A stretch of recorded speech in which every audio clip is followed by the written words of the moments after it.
The night Las Vegas remembered did not begin with noise or flashing cameras. It began with a promise spoken quietly in a private room, the kind of promise men make when they believe no one else will ever hear it, and when they assume history will look the other way.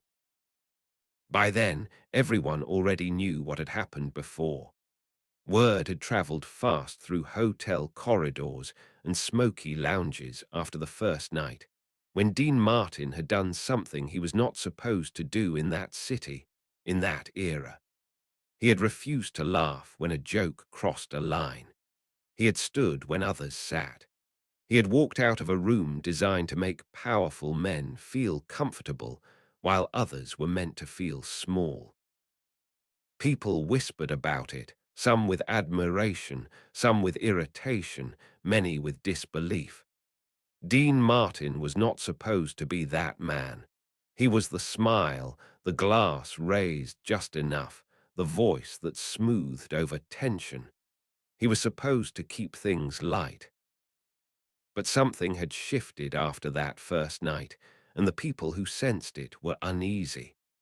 Las Vegas thrived on order, on invisible rules that everyone understood even if they were never written down.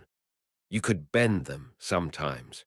You could joke around them, but you were not supposed to challenge them openly, especially not in front of the wrong crowd. Dean Martin understood this better than most. He had built a career navigating rooms filled with egos, tempers, and quiet threats. He knew when to charm, when to step back, and when silence was more powerful than any argument. That was why the promise mattered so much. It happened earlier that evening, before the lights came up on the strip, before the crowd poured in wearing perfume and anticipation. Muhammad Ali was in town, larger than life, already a legend in motion. He moved through rooms like gravity bent toward him. People laughed louder when he spoke, leaned closer, nodded faster. He was brilliant, outspoken, and fearless, and he knew exactly how much space he took up in the world. They sat together in a private lounge, away from the noise, two icons from different worlds connected by respect. Ali talked, animated as always, his hands moving, his voice confident. Dean listened the way he always did, with his full attention, his expression calm but alert. When Ali finally paused, the room seemed to exhale. Ali leaned forward, lowering his voice. He spoke about the show scheduled for later that night, about the crowd that would be there, about the men who funded the event and the kind of expectations they had. Then he made his request, framed as a promise between men who understood how things worked. He said there would be moments, comments, maybe jokes. He said it was better not to make a scene, better to keep it smooth, better to let things pass for the sake of the night, the sponsors, the peace. He smiled when he said it, confident, almost playful, as if this was simply the cost of being in that room. Dean Martin did not interrupt him.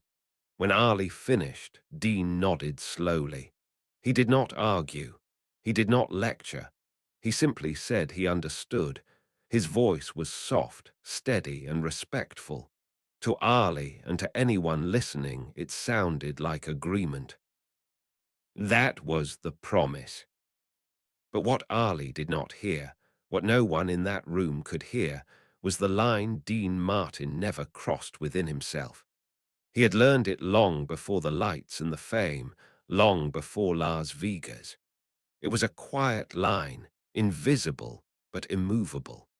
Once something crossed into humiliation, once dignity was being traded for comfort, Dean Martin did not negotiate. The showroom was packed that night. The air felt heavier than usual, charged with expectation.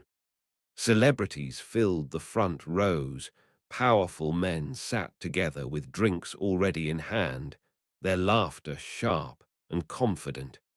There was an energy that suggested something unsaid was about to happen, something everyone would pretend not to notice. Dean Martin took the stage with his usual ease. The applause came naturally, almost automatically. He smiled, thanked the crowd, and began. His voice filled the room like it always did, warm and controlled, wrapping the audience in familiarity. For a while, everything unfolded exactly as planned. Songs, jokes, the comfortable rhythm people paid for. Then the tone shifted. It was subtle at first. A comment from someone off stage, meant to be funny, met with laughter that carried an edge. A remark about Ali, about his defiance, about knowing his place. The words were dressed up as humor, but the meaning underneath was clear, and the people who laughed the hardest were the ones who felt safest. Dean felt it immediately. The room tightened. He glanced toward Ali, who was standing near the side, arms folded, expression unreadable. The promise echoed in Dean's mind, but so did something stronger. He could feel the moment approaching, the one that would define the night. The jokes grew bolder. A powerful man in the front row leaned back, enjoying himself, adding a comment of his own. It was not shouted. It did not need to be. The room heard it anyway. It landed with a cruelty that sucked the warmth out of the air. There was a pause, just a fraction of a second, where everyone waited to see what would happen next. Ali's jaw tightened. Some people looked down at their glasses. Others leaned forward, eager. This was the moment when silence usually did its work, when nothing happened and the night moved on. Dean Martin stopped singing. The music faltered, then fell quiet. He did not raise his voice. He did not gesture dramatically. He simply looked out at the room, his expression composed, almost gentle. The silence stretched, uncomfortable now, thick enough to feel. He spoke calmly, as if he were addressing a private conversation rather than a packed showroom. He said that the show would pause for a moment. He thanked the band, who understood immediately and set their instruments down. Then he looked directly at the man who had spoken, the one who believed his money protected him. Dean did not insult him. He did not accuse him. He said something far simpler and far more devastating. He said that no one in that room had earned the right to strip another man of his dignity. He said that jokes built on cruelty were not jokes at all. And then he said that if that was the kind of entertainment the room wanted, he would not be part of it. His words were measured, almost polite, but they landed like a verdict. The silence that followed was absolute. Even the clinking of glasses seemed to stop. People shifted in their seats, suddenly unsure. The powerful man opened his mouth, then closed it. He was not used to being spoken to that way, not used to being corrected in public by someone who did not sound angry, who did not sound afraid. Dean turned slightly, his gaze moving across the room. He said that respect was not optional, not for him, not for anyone standing on that stage, and not for anyone in the audience. He said that if the night continued, it would continue with dignity, or it would not continue at all. Then he did something no one expected. He stepped back from the microphone. For a moment, no one moved. Ali watched, his expression unreadable but his eyes sharp. The sponsors whispered urgently to one another. The band waited. The room held its breath. Finally, someone stood. It was not a celebrity, not a powerful executive. It was a woman seated near the middle, her hands trembling as she clapped once, then again. The sound cut through the silence. Another person joined her, then another. Slowly the applause spread, hesitant at first, then stronger, until it filled the room. The man who had spoken shrank into his seat, suddenly very aware of how alone he was. Dean returned to the microphone only after the applause faded.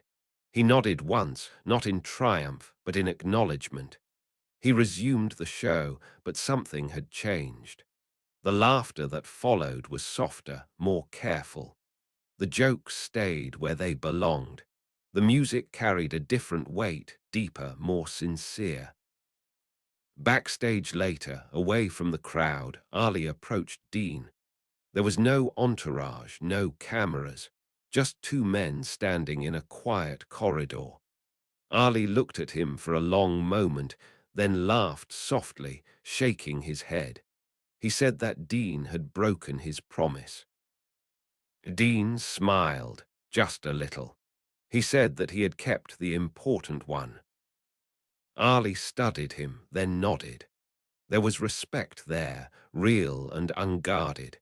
He said that not many men would have done what Dean did, not in that room, not with that much to lose. Dean shrugged lightly, as if the choice had been obvious. The story spread quickly, but not in the loud way scandals do. It moved quietly, carried by people who had been there, by those who felt something shift in their understanding of who Dean Martin really was.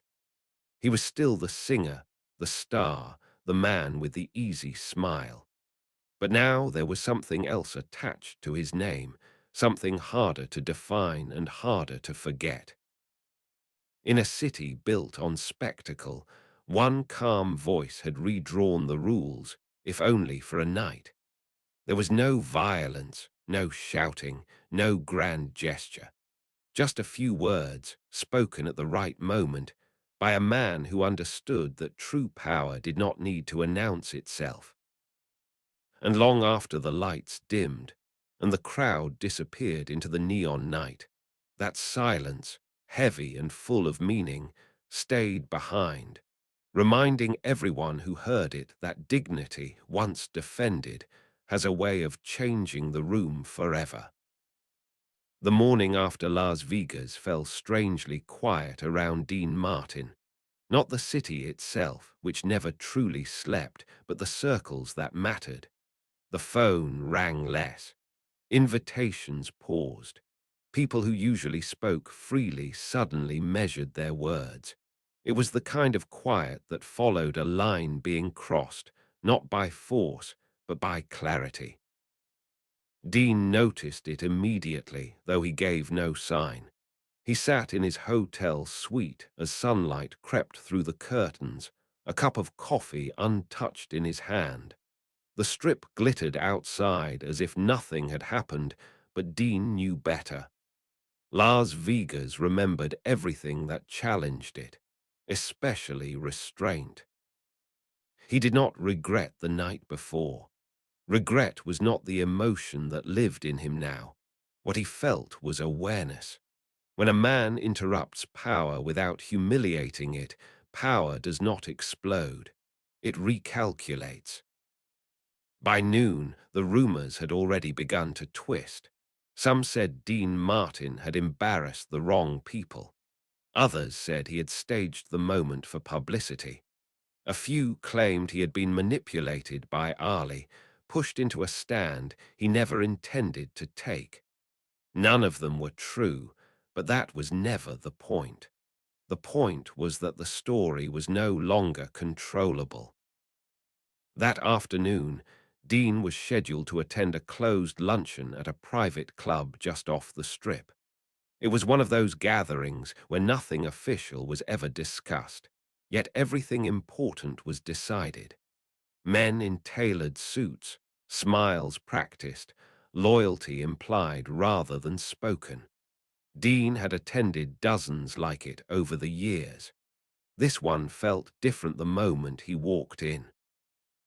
The room greeted him with polite applause, but the warmth was thinner than usual.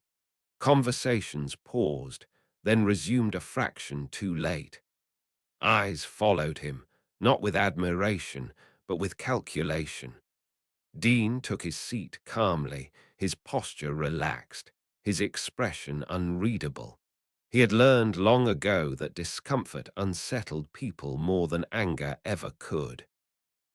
The host began speaking, praising unity, tradition, the importance of keeping business smooth and predictable. It was language Dean recognized instantly. Language meant to soothe while tightening a grip.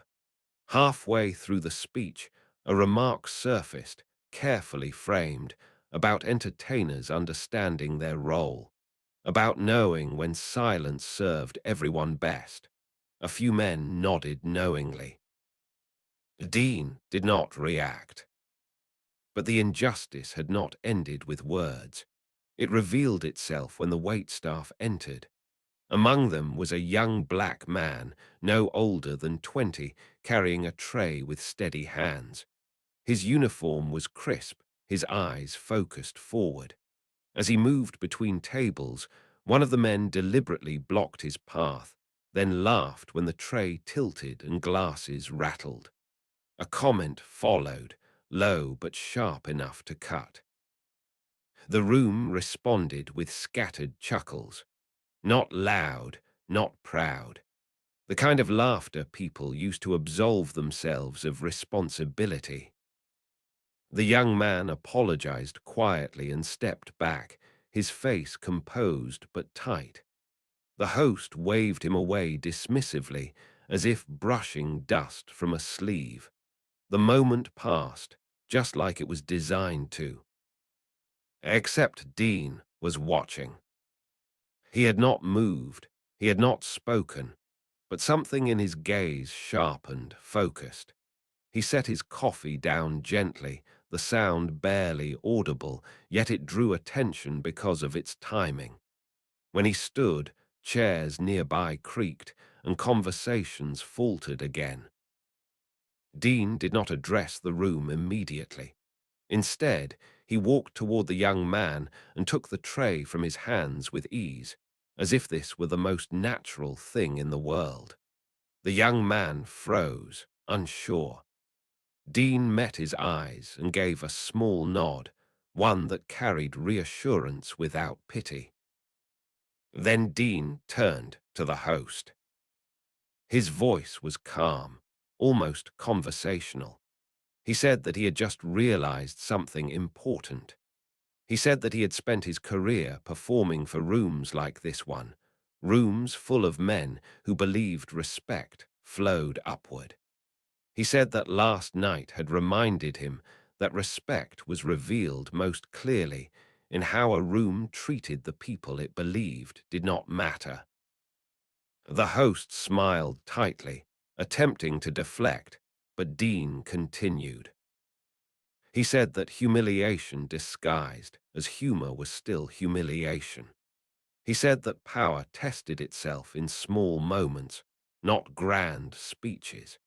And he said that if the room could not extend basic dignity to a young man doing his job, then the room had misunderstood what kind of man Dean Martin was. He placed the tray gently on the nearest table and stepped back. No threats were made, no accusations shouted. Dean simply said that he would not be staying for lunch. The silence that followed was different from the night before.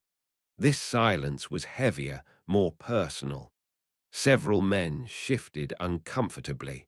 One cleared his throat but said nothing. The host attempted to speak, but the words tangled before they reached his mouth. Dean turned to the young man once more.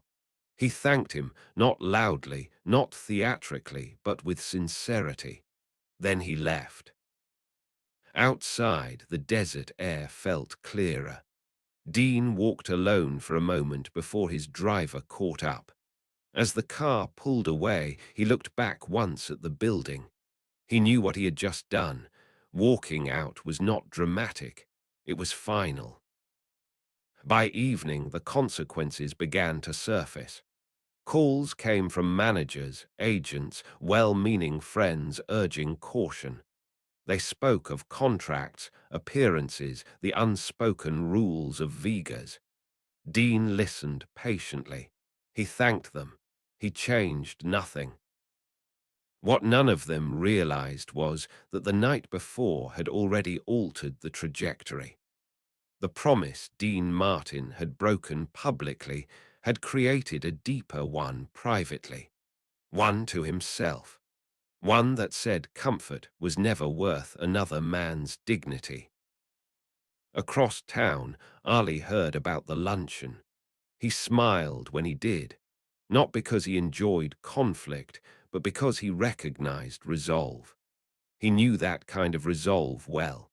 It was the same kind that cost him titles, friendships, years of his career. It was the kind that asked a man to stand alone if necessary. And Las Vegas, for all its glitter and confidence, began to understand something else too. Dean Martin was not rebelling. He was not posturing. He was simply done pretending. The city would test that next, not with jokes or speeches, but with stakes far higher than applause. The test did not come loudly. It never did. It arrived dressed as opportunity, wrapped in polite language and delivered by people who smiled as if nothing had changed. Dean Martin recognized it the moment the call came, late in the afternoon, just as the desert heat began to soften. It was an invitation to headline a televised charity gala scheduled for the end of the week. The kind of event that reached millions, the kind that restored balance after discomfort. The voice on the other end spoke carefully, praising Dean's professionalism, his legacy, his importance to the city. Then, almost casually, came the condition. Certain guests would be present. Certain remarks might be made. Nothing overt, nothing crude, just the usual tone. The caller said it would be best if Dean kept things light. No interruptions, no statements, no walking away. The night needed to move smoothly. Dean listened without interrupting, his expression neutral. When the caller finished, there was a pause, as if waiting for reassurance. Dean asked one question, quietly. He asked whether dignity was part of the evening's agenda. The caller laughed nervously and said they were talking about entertainment, not politics. Dean thanked him for his honesty and declined the invitation. The silence on the line stretched longer than expected before the call ended. By nightfall, the pressure intensified. Whispers turned into warnings. Friends called not to argue morality, but to calculate risk. They reminded Dean of his image, his contracts, the fragile balance that allowed him to move freely in a town like Vegas. They said he had made his point already, that repeating it would only cost him. Dean heard them. He always did. But he had reached the place where understanding consequences no longer meant fearing them. The real confrontation came the following evening in a smaller venue off the Strip, where Dean had agreed to perform a private set for a select audience. It was meant to be discreet, controlled. The room was dim, intimate, the kind of space where conversations blended into the music. But beneath the surface, tension waited. Ali was there again, standing near the back, watching. He sensed the room before the first note was sung. He saw the men positioned deliberately close to the stage, the ones who leaned back too comfortably, who whispered with anticipation rather than appreciation. This was not coincidence. It was response. Dean took the stage as always, composed and unhurried. He sang. The room listened. But between songs, comments drifted again, sharper this time, less disguised. Remarks about knowing your audience, about entertainers staying in their lane, about people who caused trouble forgetting who paid the bills. The injustice unfolded not in one explosive moment, but in accumulation. A glass deliberately set down too hard, a laugh held too long, a glance exchanged that said we will see how far this goes. Ali shifted his weight, ready for something, though he did not yet know what. He watched Dean closely, searching for signs of strain. He found none. After the final song, as applause filled the room unevenly, a man near the front stood and spoke loudly enough to command attention. He congratulated Dean on his talent, his longevity. Then he added, with a smile that did not reach his eyes, that everyone appreciated a performer who knew when to entertain and when to stay quiet. The room stilled. All eyes moved to Dean. This was the moment they had designed, public enough to test him, restrained enough to provoke without appearing cruel.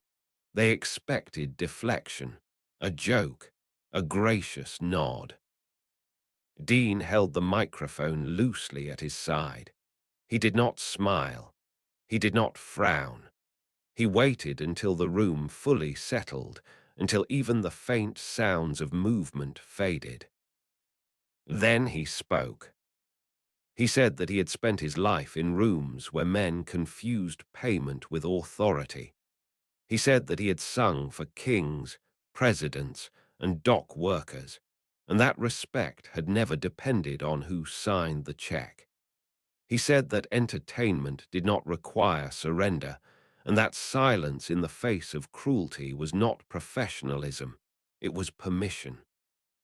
His voice never rose. His words were not long, but they were precise. He finished by saying that he would continue to sing, but only in rooms where dignity was not treated as a negotiation. Then he set the microphone down. Ali felt it before the room reacted. Something broke, quietly but permanently. The man who had spoken shifted, suddenly unsure. A few people clapped, others did not. The balance the room relied on wavered. Dean stepped away from the stage, without waiting for permission. What followed was not chaos but consequence. Performances were cancelled. Invitations withdrew themselves. Support cooled. But something else happened too, something the city could not control. People began to talk differently. Not loudly, not publicly, but with intention. Staff remembered. Musicians noticed. Younger performers watched closely.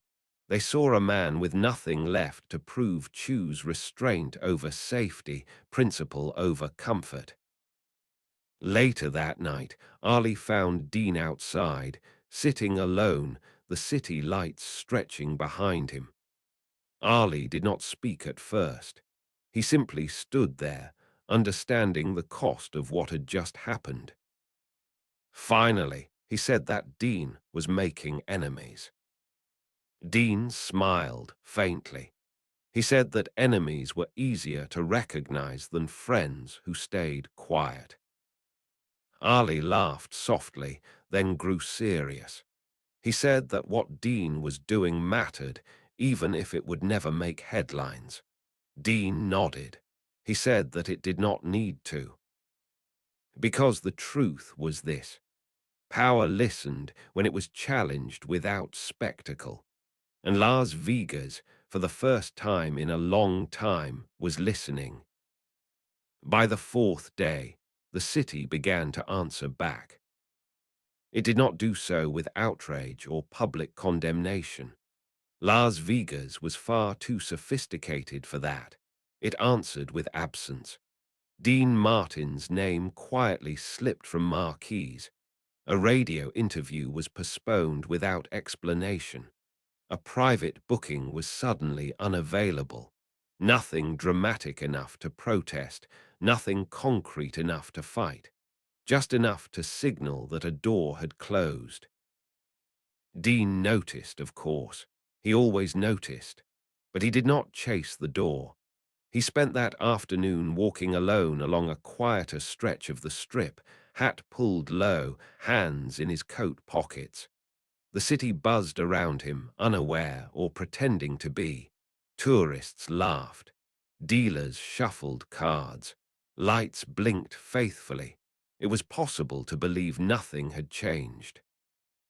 What Dean understood, what most people did not, was that power preferred erosion to confrontation. It did not shout. It waited. That evening, a call came not from a promoter or an agent, but from an old acquaintance who rarely reached out unless something truly mattered. His voice was lower than usual, cautious. He said there was going to be a meeting the next morning. Not official, not documented, just a conversation among men who felt their authority had been challenged. Dean was not invited. The message was clear enough without explanation. If Dean continued, if he refused to soften, the city would finish what it had started. No blacklist, no scandal, just a slow fading. Dean thanked him and hung up. He sat for a long moment afterward, not in anger or fear, but in reflection.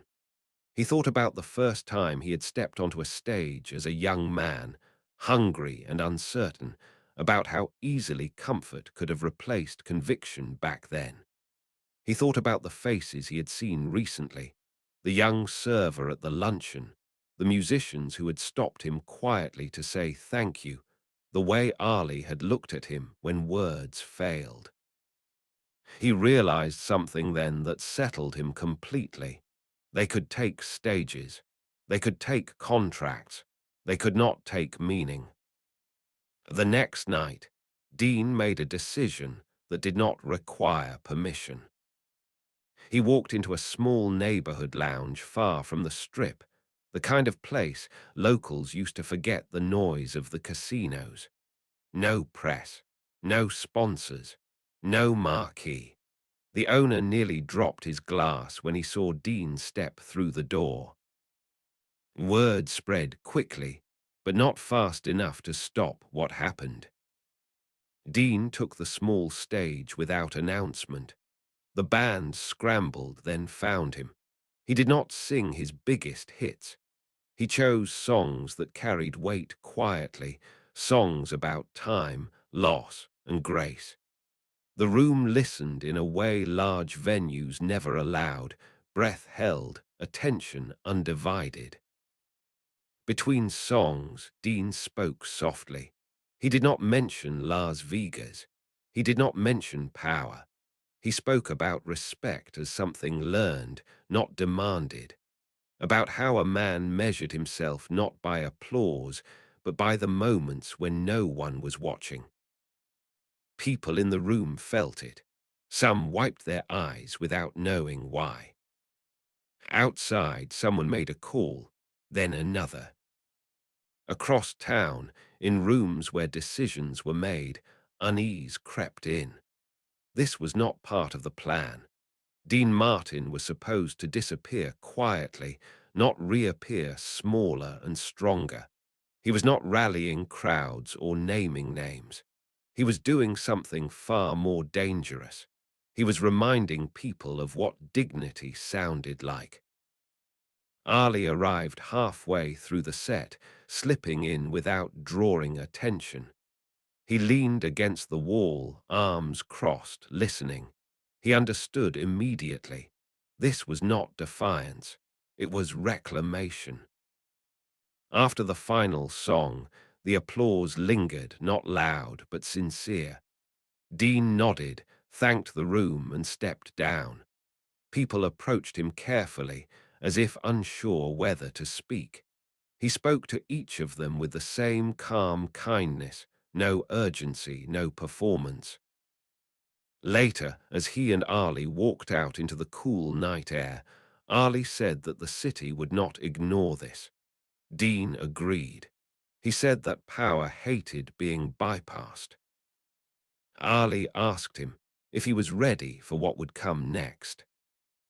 Dean looked down the street, where neon gave way to shadow. He said that he had been ready the moment he stopped negotiating his silence. What neither of them knew yet was that the city's final move would not be subtle at all.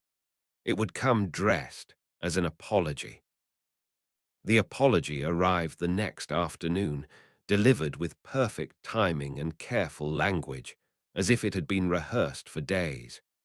A representative from one of the city's most powerful entertainment groups requested a private meeting. The tone was respectful, almost warm. There had been misunderstandings, they said. Feelings had been bruised on all sides. It was time to restore harmony. The location was neutral, deliberately so. Not a casino, not a theatre. A quiet conference room overlooking the desert, glass walls letting in too much light to hide anything. Dean arrived alone. No manager, no lawyer. He had learned that when words mattered, witnesses only diluted them. The men waiting for him stood when he entered, smiles fixed but measured. Coffee had been poured. Folders lay neatly stacked on the table. The apology began immediately. They praised his legacy, his contributions, his class. They admitted, vaguely, that lines might have been crossed. No specifics, no names. Regret without accountability. Then came the offer. A return to the biggest stage in Vegas. Prime billing. Full creative control on paper, generous compensation. The city, they said, wanted to show its respect. All that was required was a statement, something brief, something that reassured everyone that recent tensions had been exaggerated, that no offense had been intended, that Las Vegas remained united. Dean listened patiently, hands folded, his expression calm. When they finished, he asked to see the statement. It was carefully written, polished. It acknowledged nothing while correcting everything. It framed silence as maturity, compromise as wisdom. It would have ended the story neatly. Dean read it once. Then he set it down. He said that apologies without truth were not apologies. He said that respect restored through erasure was not respect at all. He said that he would return to the stage gladly, but only if the city could do something simpler and harder at the same time. He said he wanted one thing. They leaned forward, expecting a concession. Dean said that before he sang another note on a major Vegas stage, the young server from the luncheon would be publicly acknowledged and reinstated with dignity. Not quietly reassigned, not compensated behind closed doors, acknowledged, respected. He said that the city did not need to apologize to him. It needed to correct what it had done to someone who had no voice in that room. The air shifted immediately. One of the men frowned. Another glanced at the window. They said this was unnecessary, that the situation had been handled internally, that dragging minor staff into public view would only create discomfort. Dean nodded slowly. He said that discomfort was the beginning of learning. They reminded him, gently, of what he stood to lose. He reminded them, just as gently, of what the city was already losing. The meeting ended without agreement. That evening the story broke anyway, not through press releases or headlines, but through people. Musicians talked, staff talked, patrons talked. The small lounge performance had become a symbol, not rebellion, but clarity. Questions began to circulate quietly. Why had a legend been sidelined? What had really happened at that luncheon? The next day, something unexpected occurred. A short statement appeared from the entertainment group. It named the young server. It acknowledged mistreatment. It announced his reinstatement and an internal review. The language was careful, but the act itself was unmistakable. Dean received the call later that night. The representative spoke more humbly now. They said the stage was his if he wanted it. Dean asked one final question. He asked whether the acknowledgement would be spoken aloud on stage before the next show. There was a pause, then agreement. The night of the performance, the theatre was filled beyond capacity.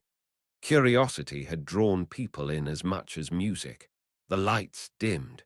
Before Dean appeared, a spokesperson stepped forward and read the acknowledgement. The room was uneasy, unsure how to respond. When the young man was invited forward, applause began slowly, then grew. His eyes filled as he bowed his head, overwhelmed. Then Dean walked onto the stage. The applause this time was different. It was not automatic, it was earned. Dean did not speak about what had happened. He did not need to. He sang with the same calm authority he always had, but now the room listened differently. Every note carried weight beyond melody. From the wings, Ali watched, arms crossed, a small smile on his face. He understood then what Dean had done. He had not broken Viga's. He had reminded it. The final resolution was near now, but one moment remained. One quiet closing that would seal everything without saying another word. The final moment did not arrive with applause. It came after the show, after the lights dimmed and the crowd spilled back into the glittering night, after the congratulations and handshakes and relieved smiles from men who believed the balance had been restored. Dean Martin did not linger in the spotlight. He never had. He left the stage quietly and walked down a narrow hallway toward a small service exit, the kind most people never noticed. The young server was waiting there, standing awkwardly near the wall, unsure if he was meant to be there or not. He had been told someone wanted to see him. His hands were clasped in front of him, his uniform freshly pressed, his eyes still bright with disbelief. When he saw Dean approach, he straightened instinctively, as if preparing to apologize for taking up space. Dean stopped in front of him and smiled, not the practiced smile of a performer, but the relaxed expression of a man who had nothing left to prove. He thanked him for his patience, not for his courage, not for his silence, for his patience. The young man tried to speak, but his voice caught. He nodded instead. Dean placed a hand lightly on his shoulder, just long enough to be felt, not long enough to be theatrical. He said something simple, something that would stay with the young man far longer than the applause upstairs. He said that dignity did not come from stages or microphones. It came from knowing your worth even when others forgot it. Then Dean stepped back and let the moment end. Outside, the night air was cool, almost gentle. Ali was waiting near the car, leaning against it with his hands in his pockets. He watched Dean approach and shook his head slowly, a smile tugging at the corner of his mouth. He said that Vigas would be talking about this night for a long time. Dean shrugged, as if the idea amused him only slightly. He said that Vigas talked about many things. Ali laughed, then grew thoughtful. He said that promises were complicated things. Dean looked at him and said that they were only complicated when they were made to protect comfort instead of conscience. Ali nodded. There was no argument left between them. In the weeks that followed, something subtle but undeniable shifted, not just in Vigas, but in the way Dean Martin was spoken about. He was still the icon, the voice, the charm. But now there was another word attached to his name, spoken quietly, almost with reverence: steady. People who had once assumed silence was part of his image understood they had been wrong. His calm had never been empty. It had been deliberate. Restraint, chosen again and again. Dean returned to his work as he always had. No speeches, no interviews explaining himself. When asked directly, he smiled and redirected the conversation. The story survived without his narration. That was how he preferred it. Years later, long after the lights of that particular night had faded into memory, people would still tell the story. Not as a scandal, not as a confrontation, but as a lesson. About a city that tried to erase discomfort and a man who refused to let it. About a promise broken publicly and a principle kept privately. About how power sometimes learned its limits not through force, but through a single moment of composed refusal. And in those retellings, Dean Martin was never described as angry, never loud, never reckless. He was described the same way every time.